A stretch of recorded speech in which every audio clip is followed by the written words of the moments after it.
Forbidden darkness holds a timeless light.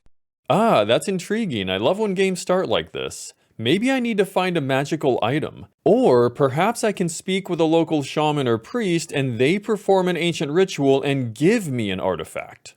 Oh, wait, there's a lamp. Well, yeah, that works too. Have you ever come across a game where you play it and despite the graphics, you somehow feel as though you were transported to another world the game is displaying to you? Well, somehow that happened to me while I was playing this game with Timelapse, where all of it came together and despite the graphics being from 1996, somehow it all came together to be a wonderful experience. Before I go any further to explain how or why it's that kind of experience, why don't we begin with the game premise? That takes us to the opening cinematic. As it begins, we see a beautiful pre-rendered cutscene that I have no doubt was meant to make people look at this back in the day and say, whoa, that is impressive. This is also when we are introduced to the main protagonist. All my life, I believe there's a link between the ancient civilizations of the Egyptians, Mayans, the Anasazi, and the lost city of Atlantis. For the past 20 years, I've traveled the globe in search of Atlantis. Now, finally, I've found that missing link. On Easter Island, I've discovered what appears to be some sort of alien device. He then goes on to say he believes it's some sort of a time gate and that it could revolutionize archaeology as we know it today. He wants to try and activate it but has no idea what's going to happen. So because of that, he has reached out to us for help. What's great about this opening cutscene is we don't necessarily need to pull up the manual like is the case with many other games from this era. However, it still does add some extra elements of information that can help us understanding our place in the story. We learn the person speaking is Alexander Nichols and we've been friends with them for a long time. And now, Professor Nichols has disappeared and we must try and find him to save his life. When we land on this initial starting screen, for those of you that have played the original Myst before, it might look similar or familiar. This is not a coincidence, and we know this when we look at the only interview that I could find in the research I did with the developers that is at the back end of the strategy guide. They state that the inspiration for this game began with Myst because the developers had never seen a game combine puzzles, graphics, and storytelling in a style that Myst had done before. So they wanted to create a game similar to that, but add in one of their own passions, which is archaeology. I also thought it was fascinating in a separate part of this interview where they say they held focused test groups to ask people questions that played adventure-style games. One of the primary questions is what did they not like about Myst or they wished was improved upon? What came up time and time again for people is that they wished there was some kind of an instant camera feature inside of Myst. This prompted the developers to include that in Timelapse. When we do find the camera, this takes us to the technical state of the game where the camera doesn't work. To clarify, the picture taking itself works, but when you go to pull up the photo album, that's where you can't see anything and it's only what you see on the screen that I'm showing right now. This is definitely not a big deal whatsoever though. It's not required to complete the game. Of course we have cell phones now and I actually used mine many times to be able to go through and complete puzzles to remember things that I had seen earlier. I saw other people in comments and reviews stating that they just simply wrote things down on a notepad, so you can do that too. Regardless if it works well or not right now, it still is amazing they included this for people to be able to use back then. When I initially looked through the different reviews, there are some on Steam that refer to it not being compatible with Windows 10. I didn't come across any of those crashes though, and I didn't see any recent reviews on either GOG or Steam that referred to it either, so I think it seems to be fixed. Something I did come across on my side, which was a little surprising and bizarre, is sometimes the music would be playing and then it would randomly cut out, and I had to reset the sound volume to 0 and then raise it again for it to play. Outside of that, sometimes when I would go to the menu, the brightness setting would reset. I typically tried to make it a little darker than normal, but it would reset occasionally. So if you notice one of the scenes I'm showing is brighter and the next moment is darker, that's probably why. With all of that said, why don't we begin exploring where we are at in this world, which is Easter Island. Initially walking around, the first thing you might notice are how high quality the graphics are for the time period this game came out in. Even now going through the game, it still somehow felt immersive to me because of the ancient Moai statues everywhere you look, the rocks, the sky, the grass, all of the general color palette comes together to truly make it feel like you are on this remote island. I mentioned earlier how people that played Myst were questioned about things they liked or didn't like. Another item that came up was how many of them thought that Myst was overall devoid of life. Because of that, the Timelapse developers wanted to add in a lot of movement and life into their game. I did absolutely notice that, because they put in things like bushes that move when there's the wind, they put the waves of the ocean, you even see different forms of life, such as these crabs that go across the screen and made me chuckle when I saw them. There's even things like butterflies that move, and a nice contrast that they did with this. You see the butterflies far off in the distance on the right-hand side of the screen, and as you get closer and turn towards the bush, you see them again, and now they're close up, so it's small touches like this that I really appreciate. Combine all of this with the sound effects, such as wind blowing in the distance, and I just sat there for a few minutes and was genuinely surprised how well it all came together.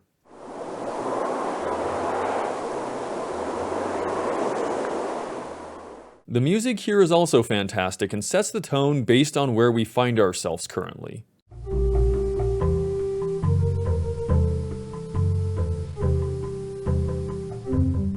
Although I haven't said so explicitly yet, Timelapse is of course a classic adventure-style game.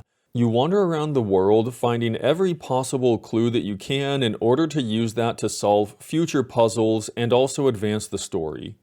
Speaking of the story, we left off with Professor Nichols becoming lost, and we're trying to locate him after he used a time gate. One of the first things that we do come across on the island when exploring around is this journal that was left behind by Professor Nichols. This journal is fascinating for multiple reasons. I will say right up front, it is not for everyone, and as I begin to explain this, if you look at this and say, wow, that does not sound like a great time, I don't blame you at all, because to begin, it is 66 pages long. Now, it is not, strictly speaking, necessary to be able to complete the game. What I mean is there are parts that show hints and they show parts of the puzzles. It's more about general guidance and direction, except for one specific part later in the game where you do actually need it to help solve a puzzle. That's the only time, and we will touch upon that when we come across it. However, even then it's not necessary because of course we can look up the answers now online. What the journal does do well is it blends historical fact and fiction in a seamless way. There's also different ramblings and musings of the professor that make it feel as though it is his personal journal. For example, journal entry 20, he talks about it being midnight and he's having a hard time falling asleep because he's overwhelmed with all these feelings and excitement of discovering the unknown. A good amount of the game's story is also located within these pages. It begins with the professor's wife having worked on a human genome project. She appears to have taken DNA samples from ancient human skeletons such as the Anasazi, the Maya, the Egyptian, and Easter Island cultures. She discovered a genetic trait that linked all of these ancient peoples despite them having no contact with each other in the ancient world. The professor believes another link to all of these cultures are their incredible engineering feats and achievements. He wants to prove they were all helped by some kind of an older civilization that connects everything together, Atlantis. Professor Nichols finds an elderly shaman on this island and asks them to describe how people came to be here in the first place. So the shaman begins retelling a story of how their ancient ancestors first settled here. We also learn at this point that the people living there don't say Easter Island, but they call it Rapa Nui. That is so amazing to me that the developers added this into the game because I feel like it shows a kind of healthy respect in order to relay this information of what the actual native people call the place they live. The shaman goes on to say that eventually the people of Rapa Nui were met with powerful beings that provided gifts of technology and knowledge. It seems as soon as they arrived and provided these gifts, they then disappeared. While Professor Nichols continues to spend time with this elderly shaman to keep learning more and more about the stories and where all of this leads, it turns out that he ends up caring for and helping the shaman, treating this person with immense respect. It then leads to the shaman trusting Professor Nichols. This is beautiful storytelling, and it makes it sound intriguing while I was going through this, at least it's how I felt. After some weeks spent together, the shaman's health begins to decline, and before passing away, tells the professor to go to a certain cave ruled by black magic where those that enter were known to vanish forever. So it sounds like at this point we need to find a cave. We continue searching the island for evidence left behind and come across this abandoned campsite. Per any adventure game you've ever played, when you get a close-up of a bunch of items, just hover your mouse over everything until the cursor changes, that way you know it's interactable. Oh, and something interesting I learned is that many of the names we see around are traced back to people that worked directly on the game. When going through all of these various things, you can almost guarantee when you come across instructions like this that you will need that for later. From there, we make our way further down the coast until we do eventually come across this interesting looking cave. Using those instructions from moments ago, we're able to light up this lamp or lantern in order to proceed further into this cave. When we go looking around and exploring, we seem to come across this strange head that spits out lava and creates these different faces in it.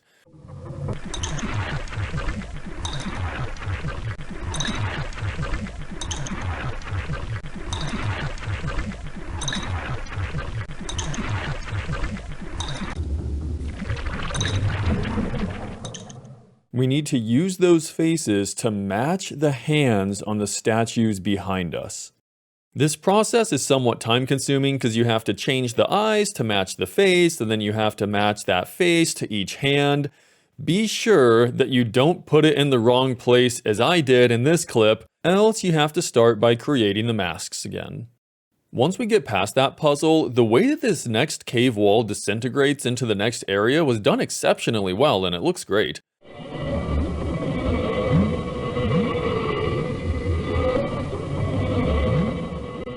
Inside, we see a strange-looking device that is vibrant with all of its colors, and as we approach, there's this spinning orb, and it's the first time that we receive story in the form of FMV.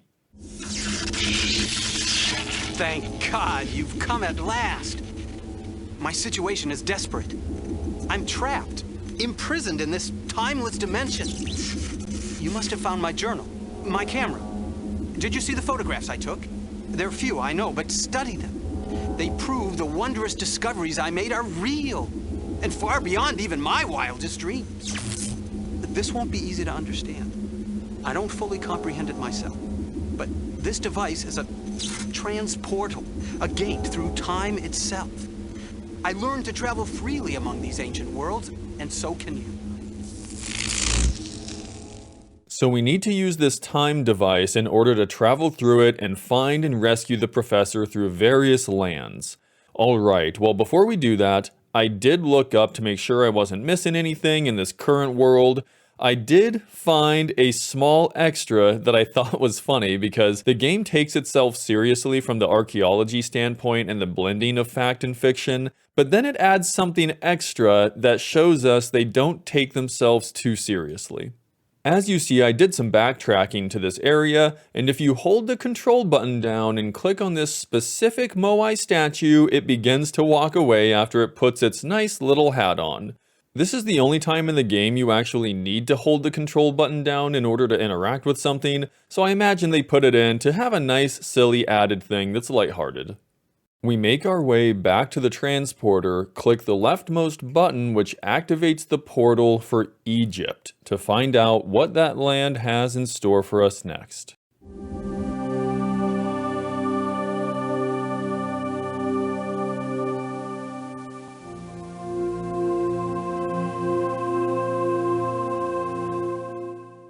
Right as I get here, I turn to the left and sure enough, here's a beautifully constructed pyramid, meaning that we are indeed in Egypt.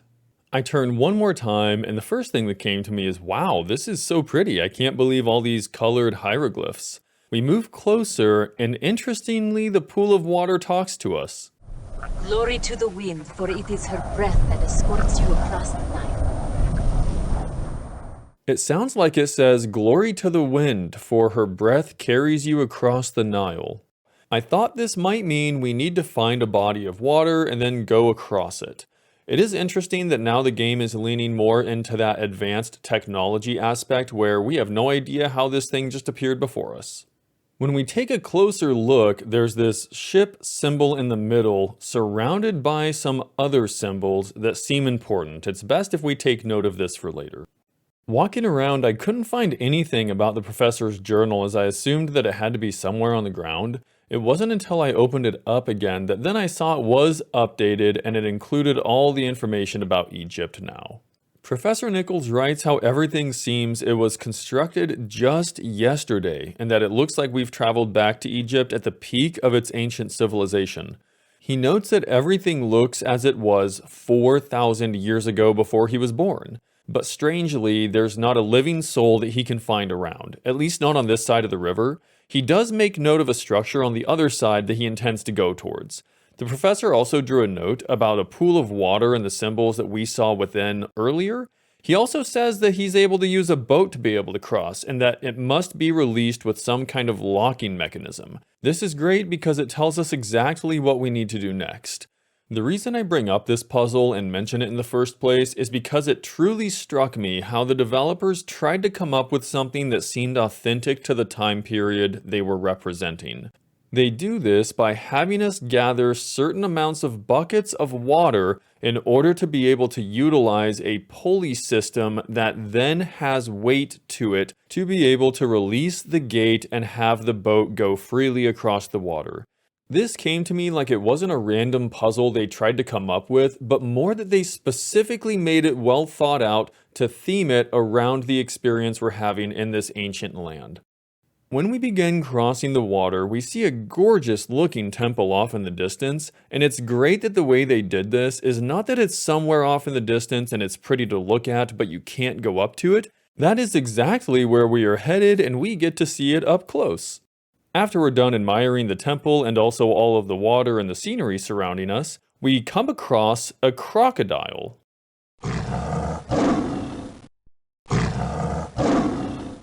Oh, wait, is this a lion? Maybe it's some kind of a weird cross between the two of them, like a croco-lion or something. Wow, that is one of the least creative names I could have come up with. If we pull up the journal again, we learn the professor surprisingly fought this crocodile and defeated it somehow, so that must be within our destiny as well. As we continue reading, we learn more about the plot and that Nichols finds a scroll that tells the story of a person called a learned one that becomes sick. Other learned ones took her body to a glowing temple and submerged her in fluids. They said she could rest and cross great waters to the world of the ancients to be restored to life once again. Professor Nichols says this sounds nothing like normal mummification, and he takes this as sending a learned one to their homeland like it could be evidence they are sending her back to Atlantis. Later on in the journal, Nichols relays how he has an encounter with a spirit of some kind that's dressed like a pharaoh. Somehow, Nichols can understand the words, and he believes it is a form of telepathy that's being used. The learned ones were said to have imparted some kind of gift of enlightenment to ancient Egyptians. This sounds remarkably familiar to the story we learned about on Rapa Nui. Eventually, Professor Nichols goes back to exploring more around this land. He sees that there are no signs of humans anywhere, and the cause can't be some sort of invasion because all the buildings are still pristine and they aren't destroyed or burned. There's also no sign of death or destruction like a plague that may have swept through. So people must have left voluntarily. That is very interesting indeed. He writes that he found another ancient artifact and a holographic image came along with it. Apparently, it's a person that advises the use of this artifact. The very last thing we learn is before heading into another time gate, the professor comes across a mysterious being that appeared as an electrical charge and threatened him before vanishing. Phew, wow, well now that we read all of that, why don't we go back to slaying this crocodile? We look around and find a weapon and then stab like a mad person until we figure out its weakness and can move beyond it.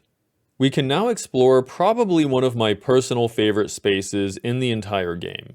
This temple blew me away while I walked around. Each room has multiple hieroglyphs that are so gorgeously colored. There's all of these different objects within each room that gives it this wonderful ambiance, and it truly made me feel when I was going through this like I was exploring some kind of ancient Egyptian ritual site.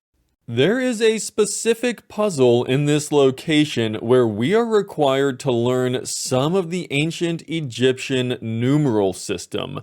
This is in order to complete a puzzle later on that we have to do mathematical equations. Rather simple equations, but regardless, really fascinating, very difficult, and very clever all at the same time. I imagine when going through this area, many people during the playtesting might have gotten stuck. The reason I think that might be the case is when you turn to face this specific location, the developers put a cat here, and I think the natural inclination is to follow it. We see it go a specific route, and I believe it's supposed to trigger in us an idea of, oh, maybe we can follow it and go that way too. Maybe that's a path. When we follow it around some of these corners and then ultimately make our way to the other side of the building, we turn and we are met with this exceptional pathway filled with ancient Egyptian obelisks. When we take a step forward, a voice in the wind gives us a hint. There is meaning to all things. Even the stones speak of it. Per usual, that on top of seeing all of these symbols on the stone obelisks means that we better take note of that for later. We continue moving forward and we eventually come across a cobra, but for some reason, and I have no idea why, it has exceptionally catchy theme music.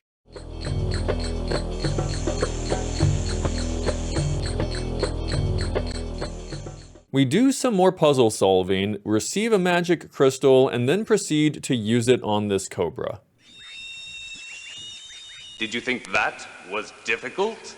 Well, as interesting as that was, I would have to say that yes, this was one of the most difficult puzzles and took me some of the longest compared to others. We activate these stairs to make our way down and come across the exact same being the professor did that ended up threatening him. Trespasser! Wow, that was spooky. Well done. The next puzzle was another highlight for me because it is less of a puzzle and more of a game of chance. You have a die and you roll it in order to have that correspond with how many spaces your piece moves. It is somewhat random, but it is a great change of pace compared to all the previous puzzle solving. Afterwards, we turn around and come across the same artifact Professor Nichols did before, and it has a video attached to it. You have within your grasp a power from beyond the stars. It is the gift of enlightenment, an elevation of mind and spirit to a new and wondrous plane. The gift will not be manifest in you, but in your children, and through generations to the end of time. Your descendants shall come to know new truths and devise ways to harness the unseen forces of this world. Accept this gift, and all that has been promised shall come to pass. Wow, so according to that message, we were bestowed with the gift of this ancient power, and we see we have the artifact in our inventory. We just don't know how to use it yet. We then go back across the river and go to that beautiful pyramid we saw at the beginning of this level, and inside it is no less impressive than the exterior. Solve the final puzzle in Egypt and we see the time gate, and of course we're greeted with a short message from Professor Nichols. I can only hope you found one of the secret artifacts. They're well protected, believe me. And they are the key to our freedom and the proof I need. I had them in my grasp. And now they've vanished. I found one in each ancient world I explored. If possible, you must acquire all three. Use my journal. It will help. Without them, I'll never leave this place. And neither will you. Well, I don't feel like being stuck here either, so in that case, we will proceed to the ancient world of the Maya. We're immediately taken to another land that looks like a rainforest, and the music, same with the rest of the game, is peaceful and calming.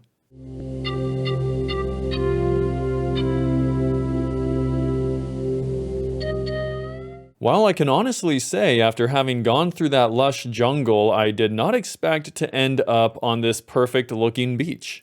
Now that we're here, we begin looking around, and one of the first things we discover is a classic example of a Mayan pyramid. The first puzzle we see is one where you have to click on the correct color combination that you see the chameleon changing into. The pattern is always random, but it came off less like it was a puzzle and more like they're starting us off with a fun game. After we complete it, we see some more exceptional examples from the developers and how I believe that they did an enormous amount of research to see how ancient Mayan temples looked. The previous puzzle, being one of the easier ones that we've seen, makes it interesting how the following one is probably one of the most difficult in the entire game. The concept of it is amazing, and the developers did their research to include a puzzle based around a calendar because the Mayans were known for creating some of the most complex calendars that we've currently discovered. That being said, the puzzle itself, I have honestly no idea how anybody could solve this and understand the pattern that's required without looking up some kind of a guide. I wouldn't say it's impossibly hard or that it can't be solved. Even the strategy guide author, however, commented on this puzzle being so difficult that it could make people toss up their hands and want to buy a strategy guide. Remember how earlier I commented on one part of the game that required the professor's journal in order to understand how to proceed? Well, part of this puzzle is connected to that. The reason is, if you don't go to the specific page where it shows how to count using some of the Mayan symbols, you would just have to look it up online because there's nowhere else in the game I could find that gives a hint to this. The reason it came off as a little strange to me is because all of the other puzzles felt like you could either intuitively figure it out or you found hints around the world. After we complete it and move to the next area, we are met with an absolutely stunning view of a Mayan complex. I saw some promotional screenshots that had to do with this view specifically, which makes sense because it is so impressive. Because the journal was brought up a few moments earlier, why don't we go through it at this point? The Mayan entry doesn't have as much story as we've seen before, however it tends to focus more on their culture, architectural achievements, and the general sophistication with how they were able to read the stars. Absolutely impressive and fascinating for anyone to read through if you're interested in that subject. When observing the stars one night, Professor Nichols did some celestial calculations of his own and discovered he's traveled back to around the year 1135 AD. Yet again, he comes across that mysterious being that materializes and threatens him a second time while he's out exploring.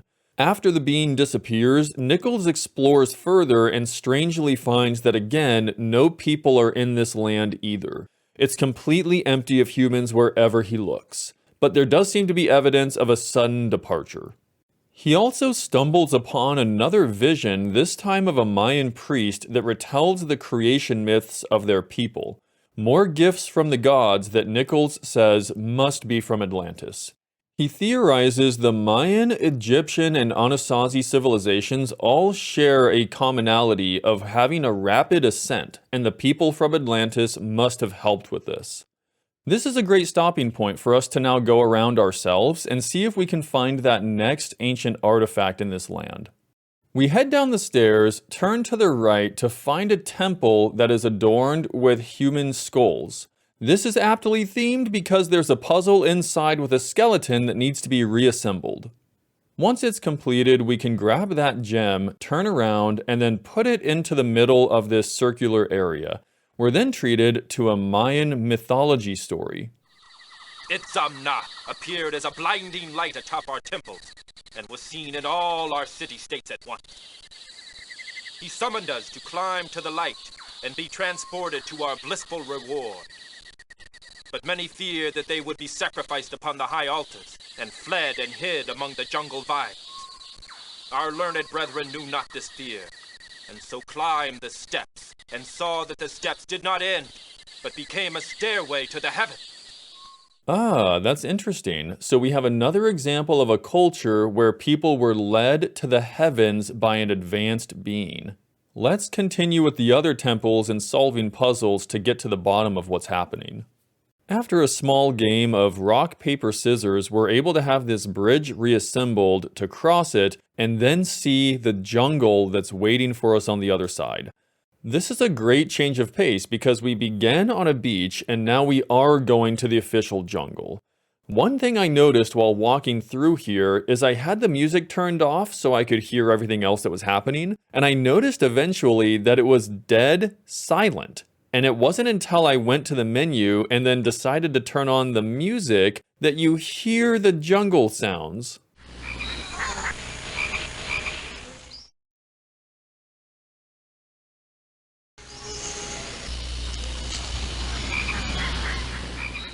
This completely threw me off because I did not expect the sounds of the jungle to be tied to the game music. Although I suppose from a certain perspective, maybe you could call it music of the wilderness, but regardless, we'll move on. I thought it was interesting. One of the next puzzles we find is fascinating for multiple reasons. To begin with the flow of the puzzle, you click on a skull on either the left or the right, and that correlates to moving the lizard that is on this crystal pyramid a certain number of steps. What's the exact number of steps the lizard takes? Well, that correlates to the symbol that is on the skull's forehead. I said earlier the journal only had one portion where you actually needed to use it. Well, I found out this is actually a second time. There are 22 moves that need to be made with this puzzle, and they are exact. If you do one thing out of place, it will not be solved correctly. There is, though, a piece of paper in another room that tells you, once you figure it out, how to go about the steps. I won't show it in case anyone wants to go through this on their own. The reason I bring this up is I get the feeling the developers originally did not include any help at all to try and solve this puzzle. The evidence I use for this is at the back of the strategy guide, the author is asking the developers questions about their puzzle design, and at one point the author says, yeah, well, Einstein couldn't have solved the crystal pyramid puzzle, and then everybody seems to laugh. The developers then reply with how they included a page to help people solve it. Definitely some of the puzzle design can be personal preference of what people think is harder compared to other people. Everyone's minds can work different when it comes to how it solves puzzles, but for me, I think the Mayan world had the highest number of challenging puzzles probably of any world in the game. I say that because there is one puzzle left that gave me an incredibly difficult time. We move forward from there to recover another one of those ancient artifacts and have a message delivered to us. You now possess an instrument of ultimate transformation. Each pot is an eternal spring of new powers for the body and the intellect. It is a gift of abilities that transcend your ancestral limitations. Once your people are infused with its essence and the legacy is passed on to your descendants, knowledge will replace ignorance, order will emerge from chaos, and science will replace superstition. This message coincides with what the professor writes in his journal, where he states he found a genetic pod. That's what he's calling it, and he suspects that they contain genetic material, but he needs to return to his own time to be able to test this theory. All of that leads us to the final puzzle in the Mayan world, which is also no less challenging than the previous ones. It's a sliding puzzle where we have to match certain scenes or depictions that we've come across throughout imagery earlier in the level. I am not ashamed to admit that for whatever reason, my brain does not work well at all with these kinds of puzzles, and this one took me well over probably a couple hours to complete. Once we gain our sanity back, we move forward into the time gate, and as usual, we are greeted by the professor. We're not alone, my friend. There's a malevolent presence roaming these worlds. A force, a being, that can travel through the time gates at will, and it has hounded me throughout my journey. I didn't stumble into this trap. It put me here. From its actions, I deduce it's some sort of guard left behind to turn back intruders. Oh, that's quite the revelation to know that the being is the one that purposefully put him in there. And, oh, wait a second, it seems like there's more. Wait. I feel it. He's here! Uh-oh. No, don't worry, Professor, we'll try and save you. Well, I guess that means we need to go to the next world, that of the Anasazi. After being transported, we now find ourselves in the high desert of the American Southwest. This is easily the largest level in the game based on the number of winding paths they allow you to be able to walk on. Per usual, we should pull up the professor's journal to see any insights that he's had. Interestingly, he believes he's actually visited this site in his modern time. But yet again, there are no signs of human beings to be found here. The site is abandoned. There are many notes the professor makes about the sun watching and sundial capabilities of the Anasazi, and how in tune they were with observing and predicting celestial events. The more I read through the journal and all these various worlds did give me a feeling of how much the developers had a reverence for these cultures and how it felt like they wanted to honor their achievements, and I did enjoy that quite a bit. It is no surprise that while walking around, Professor Nichols encounters that being or the Guardian once again making more threats. Later, he stumbles upon images that look similar to drawings of aliens, and then because of that, says that all of these ancient civilizations must have been visited by them. We also learn about the respect the Anasazi gave to animals and how they had many animal spirit guides as part of their culture. This is a theme that we will see a few times when going through this level. He concludes that there's only one possibility why no people can be found in all of these various lands. They must have been transported somewhere. Could they have been transported to Atlantis? We don't know fully yet. We are left, though, with a wonderful map of the area, so we can ourselves begin looking around. The first thing I noticed is how faithfully the developers recreated the look of this environment. There were a few moments I found myself standing there looking out at the scenery and what was in front of me and just thinking, wow, this looks great. Somewhat early on when I started wandering around, I encountered the Guardian, but this time instead of only saying an empty threat, they gave us a vital clue as to their own situation. You cannot leave here. I myself am trapped. Ah, so even if it wanted to, it can't leave either. Well, we need to go ahead and continue exploring to make sure we don't meet the same fate. While we do that, the music in the world of the Anasazi deserves some special recognition. Everything has been relaxing and calming up to this point, and this is no exception.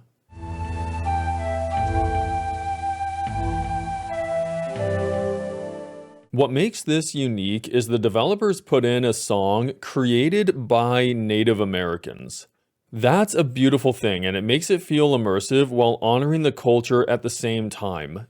One of the primary mechanics of this level also ties back directly to the Anasazi and their knowledge of the sun. We need to use this lever to shift these rocks around. It causes a spiral carved into the rock called a sun dagger to change the way the light touches it. This allows us to travel to different parts of the level. I mentioned before how animal spirit guides play a large role in this level to fit the theme of the Anasazi. This is due to the developers including the highest number of animals in any single level within this one right here. For example, this wolf or coyote that jumps out and shows us the path to go to the next puzzle. Going to a different area, there's a small squirrel that says, "Hey, follow me," by running up this path. In yet a different section, then there's an eagle that flies overhead and we must follow to go to a specific cave. There are still plenty of other examples, but they don't need to be shown. This was enough. However, I just noticed all of these crows outside of this cave. Well, it's better to just let them do their thing, because there is no way I am going to mess with any crows, given that I learned they can hold grudges against humans for as long as apparently 17 years, so no thank you. There is another theme I would attribute to this world and its puzzles. It's that of sound. At one point, for example, you need to find bird feathers and then match those feathers to the sound of the bird that it makes when you touch the feather. Whoever did this bit of voice acting, I loved it. There's a few other sound puzzles, but they didn't seem to give me that difficult of a time for whatever reason. Going to one of the final puzzles that we see in this level, this one completely threw me off. We have some chimes here, and then you have to hear the sound of the chimes and match it to these drums.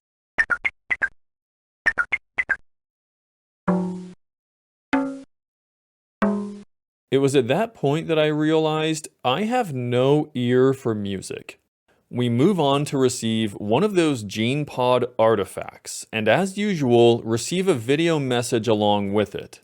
This time, we learn that after the gene pods have their task accomplished, they must all be returned to their origin to fulfill their final purpose. Going to the end, we select all of these different kinds of wall paintings based on symbols that we've seen throughout the level up to this point. We make our way to the time gate, and it's no surprise that once again we get to see Professor Nichols. He relays that he has final and definitive proof of Atlantis existing, and all we need to do is travel to the final world we have not seen yet. All we need to do now is set out and see what is waiting for us. After we click on the orb, we see a fascinating looking place that is completely different than anything we've come across up to this point. When we get transported, we find ourselves in a beautiful underwater city. This must be the proof the professor was speaking about, and I would have to say yes, this is definitely definitive. Why don't we briefly pull up the journal to see what the professor has to say up front? Sure enough, as we expected, the professor writes how this is indeed the legendary city of Atlantis. He explains that in order to try and escape, he ends up using those genetic pods on himself, but there doesn't seem to be any obvious effect as he doesn't feel any different after having done so. He continues to walk around and try and find some kind of escape module, and when he eventually does find a way to leave, the Guardian corners him and has gone berserk. The last thing Nichols was able to do is send the journal and the pods through the time gate. So now it is known how we ended up coming across all of the gene pods and the journal entries throughout the game. When we look around Atlantis, it has some of the fewest puzzles in the game overall, but what it does have is the largest amount of story and important plot points. Entering the first building, we see a video recording of an Atlantean that states the time gates are highly stable, but they can collapse if certain metals are taken through it. The video shows the very gene pods that we have as an example of this, so that's important to note for later. The next video discusses a star travel stasis pod and that the Atlanteans are indeed aliens. We learn that incredibly, once each ancient civilization reached its peak, they were offered a choice to remain either on Earth or to be transported to the Atlantean homeworld. That is a planet in another part of the galaxy, and that is why each world we visited was completely empty of humans. One of the questions that comes up is what exactly happened and why is Atlantis empty now? We go into another building and discover more transmissions. There was originally an enormous spacecraft that hovered over Earth while the city of Atlantis was an outpost ship itself. It was placed upon thermal vents to harness their natural power. Eventually, storms made it too dangerous for Atlantis to leave Earth. But during this time, a catastrophic series of explosions happened from the thermal vents and sent Atlantis to the seafloor. While this was happening, the spaceship rescued as many people as it could and began the journey back to their home planet. The people that remained behind at Atlantis put themselves into a stasis chamber until they could eventually be returned to their homeworld and be revived once the storms settled down. That concludes Building 2's videos. We then move into the third building in the city, and more transmissions relay how the Guardian was created to oversee all operations went smoothly. Unfortunately, a massive electrical discharge occurred during the cataclysm and damaged the artificial intelligence in the Guardian. It then began to act erratically and did not obey any orders given previously or afterwards. There is quite a bit of world building that's going on here, because we also learn the Atlanteans say they originally left their homeworld after meteors struck it and caused radiation damage. Their entire race ended up going underground in hibernation on their home planet, and the spaceship mentioned earlier was sent out to discover other life-supporting worlds. Their mission was to gather genetic material and use that to then help their own people be able to revive once more and be immune to the radiation. That's why they came to Earth. We then move to the fourth building, where a final video presents that the gene pods were used to directly inject genetic material into humans. All of these gene pods are also required to be gathered together in order to activate this spaceship that is Atlantis, so that must be how we escape. We now head to the central and final building of Atlantis. We activate the elevator by completing a short puzzle before it, and then go the only direction it allows us, down. We step out, look around, and are surprised to see the Guardian getting charged by some sort of crystal.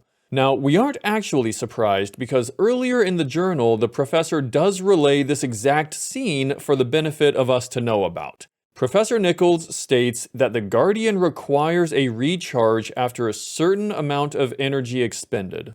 This leaves us with but one choice. We need to grab the crystal and see what the Guardian has to say about it. My charge.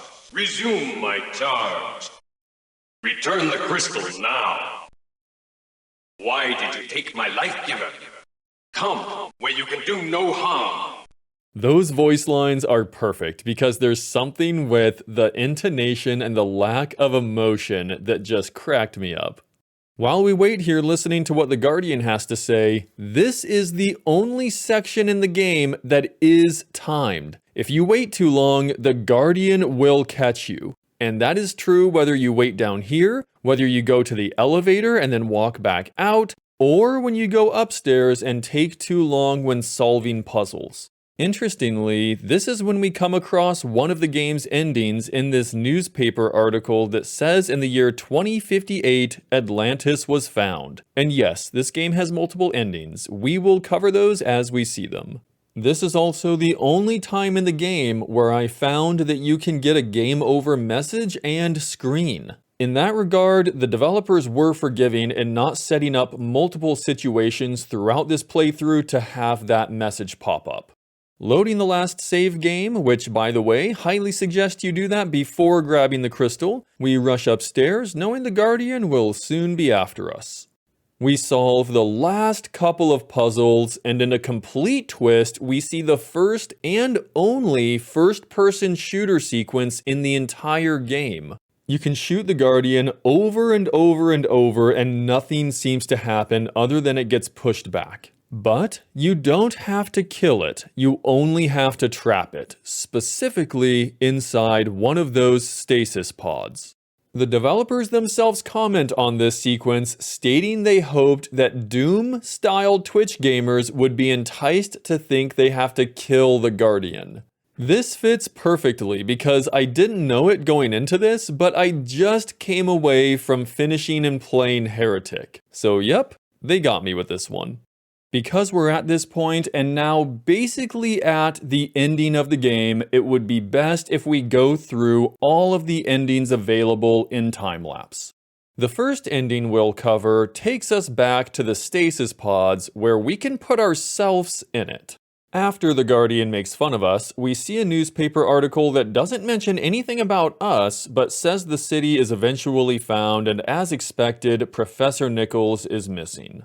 Going back to another save, a device on the ship has fused all of those gene pods together. If we search around before doing anything else, we can find a time gate on board, and Professor Nichols is still stuck inside of it. He tells us multiple times to listen very carefully and do exactly as he says because the gene pods are the only thing that can save both of us. That leads him to say the following interesting line. Give me the device, send me back, then follow me through. You will share in the rewards. I promise you. Well, Professor, how can I say no to that, given that you said it in such a completely normal and not strange way? So we give him the device, and to everyone's complete shock and awe, the time gate collapses. But it's even worse than that, because we get the following message. Warning. Self-destruct initiated. 3 minutes remaining. Oh, great. Even better. I will note, this is not a fast 3 minutes. It is an actual 3 minutes of real-life waiting time. When it's up, no surprise, the station begins to explode, engulfed in flame, and we see the underwater city become exploded as well from a faraway distance. Now we go to what you could say is arguably one of two correct endings. We take the GenePod device, put it into this center console, and get notified by the station that it will launch in 2 minutes. But instead of waiting for it, we can go to an escape pod ourselves and leave the station. On our way to do that, why don't we see what Professor Nichols has to say about this? Come back! There's still time! Release me! I'm sorry, Professor Nichols. I'm just trying to show people multiple endings, I promise. I will come back for you. We jump into an escape pod and it releases from Atlantis. We see the city rise up through the water, into the sky, and eventually take off. We're then left with a beautiful sunset, and I can honestly admit I am surprised by how much animation they put into this, considering there's still one more ending to go that is arguably the most correct one. We then see newspaper articles stating a time traveler was found and received multiple deals for books, movies, shows, and of course video games.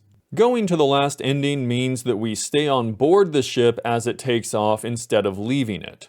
We then get to listen to one of my personal favorite voice lines that I've been able to hear in any game in quite a long time. Don't leave me here to die! Come back! Wait! Oh no! Was that silly? Yes, but I do ask everyone, if one of the purposes of games is to provide enjoyment to everyone, then you know what? Those voice lines were 100% successful because I enjoyed that so much. I truly loved listening to it, so thank you for putting that into the game.